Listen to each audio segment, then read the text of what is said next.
Alright, what's up guys? Welcome back. Doing another tackle tip for you today.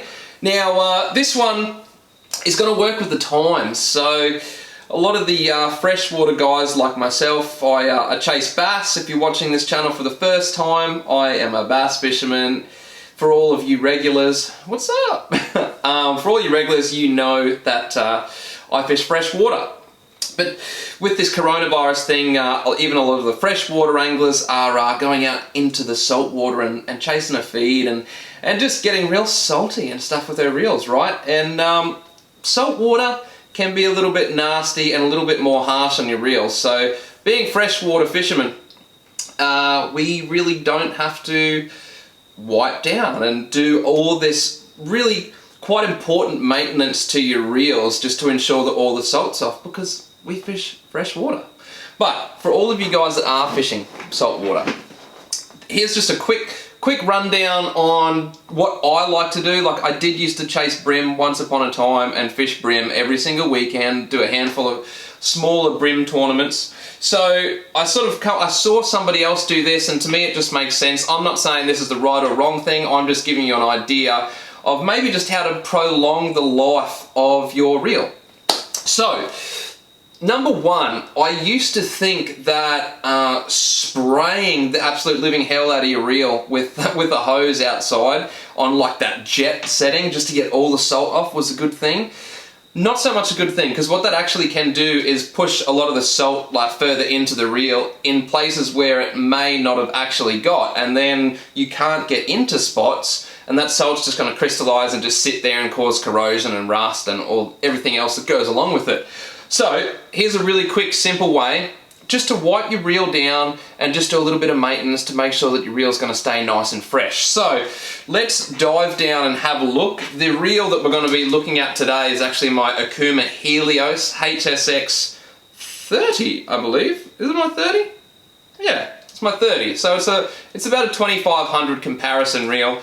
It's one of the first Okumas that I got, so we've got a few little battle scars and stuff, but 3 years down the track and she is still firing perfectly. Not a hint of a drama. If you follow these steps, that's the best way to prolong your reel. So let's dive down and have a look, and I'll show you what I'm talking about. Alrighty guys, so diving down into the up and close, and I'm going to show you just how to use all of these items to your advantage. So really easily, obviously, we have the reel. You're going to need to get yourself some WD-40. That's probably the best sort of stuff. It's multi-purpose and it's not too harsh on everything that you're putting it on.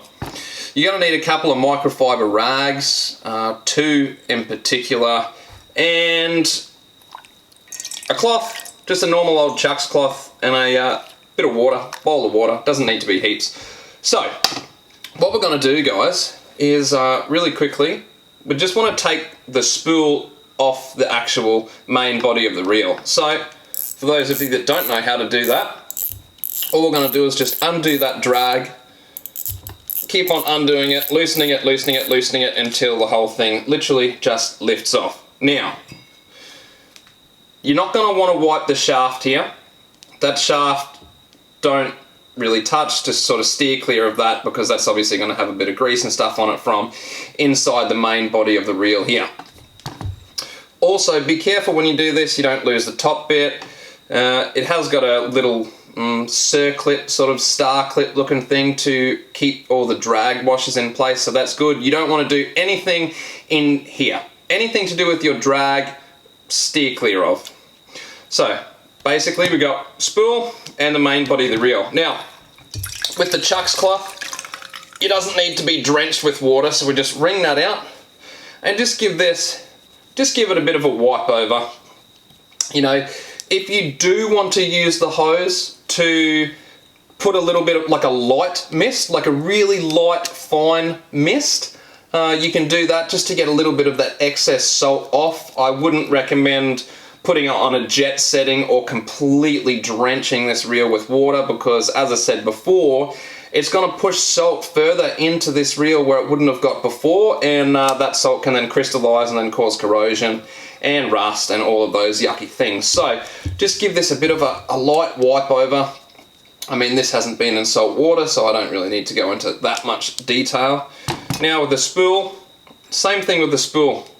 Again, this little spring here, this is your little, I mean, I don't really know what it's called, but that's your clicker. So when you catch a fish and it goes zzz, that's this thing. So it does actually usually have a tiny little bit of grease on it. So maybe just try and steer clear of that, but just give the inside of the spool here just a little bit of a wipe down. So steer clear of that and you will be fine. Give the outside a little bit of a wipe down too. Get any excess salt water off, blah, blah, blah. Right, that's clean.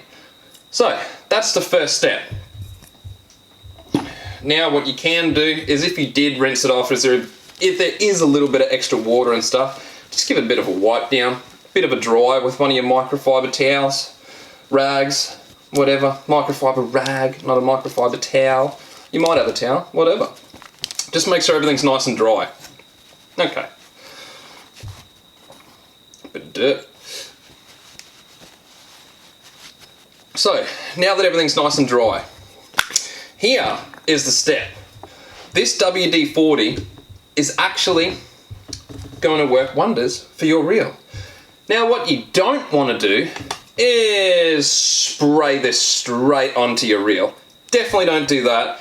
Definitely don't spray it all on your spool, because you don't want the WD-40 on your line, because you really don't want to sacrifice any smells or anything coming off this line to deter the fish. I'm pretty OCD about that sort of thing. But with your other rag, microfiber rag, give it a bit of a shake and just a light spray. Now what you're going to do with this rag is just give your reel a little wipe over. Okay? So get into all the little bits and pieces. As I said, stay away from this, because anywhere where there is grease and oil, this WD-40 is going to want to take that off, and you don't want to take that off because you've got little oil points in here, like all your line roller bearings and stuff. Steer clear of, because that has oil in there to keep everything nice and lubed up and moving all freely. So again, give it a bit of a wipe, even just on the inside. Try and steer clear from that shaft. Anywhere where there could potentially be a little bit of salt. And give it another hit. And do the same thing. So I like to go just on the outside of the spool. As I said, don't get any on your line. That you might not like that. Top of the spool. Don't put any, I guess if you're careful you can put some just on the inside, but don't put any on your drag washers or anything, because they usually do have grease on them. So anywhere where there potentially could be oil or grease, do not wipe that off, because that is there for a reason. Now get the inside of your spool in here. Now what that WD-40 is doing and is going to do is it's going to put a little bit of a coating on this reel. Not waterproof, I guess that's probably the wrong word, but at least if any salt water or any unwanted water, it's going to help it just run off rather than sit there and crystallize and then cause rust and corrosion. So all this is doing is creating a little bit of a barrier against all of the nasties. There is products you can buy that are basically exactly the same as this. However, this giant can cost me like $5. You're only spraying it a couple of times onto the rag, not onto any of this stuff, so it is going to last you for 1,000,000 years. Now that is it. Now we just want to place this back on. Really simple. Right, that's sitting there. Put the drag back on. Do it up to the desired position. And there we have it. Perfectly good, fresh, maintained reel, ready to hit the salt water and catch you guys a feed. How's that? Alright, so again guys, that's super quick, super easy, but also really important. If you are fishing salt water all the time, if you're a specific saltwater only angler, looking after your gear is of a major concern. So this quick little tip is going to definitely help prolong your reel. It's going to stop that rust, it's going to stop the corrosion, and just put a bit of a barrier on it and keep everything nice and fresh and working fine for you. If you guys do want any more information on any of the Okuma stuff, make sure you head over to the Tackle Tactics website and check it out. There's a little sort of button in the top left corner, I think it is, that's sort of got a little drop down menu. You can look at all the Okuma stuff and see what you like over there. But if you enjoyed this video, guys, make sure you give me the thumbs up. Make sure you subscribe to my channel, because that's what this is all about, remember? Subscribe. I know, I harp on about it all the time, but I'm trying to get my numbers up so I can keep on bringing videos like this to you guys. So while you're there, make sure you jump over to my Facebook and Instagram, Keeghan Painter Fishing. Shoot me a follow over there and keep up to date with what's up. Anyway, guys, stay safe. Go and catch a feed for your family, and then wipe your reel down and make sure everything's nice and fresh for the next time. That's it for me, guys. See you later.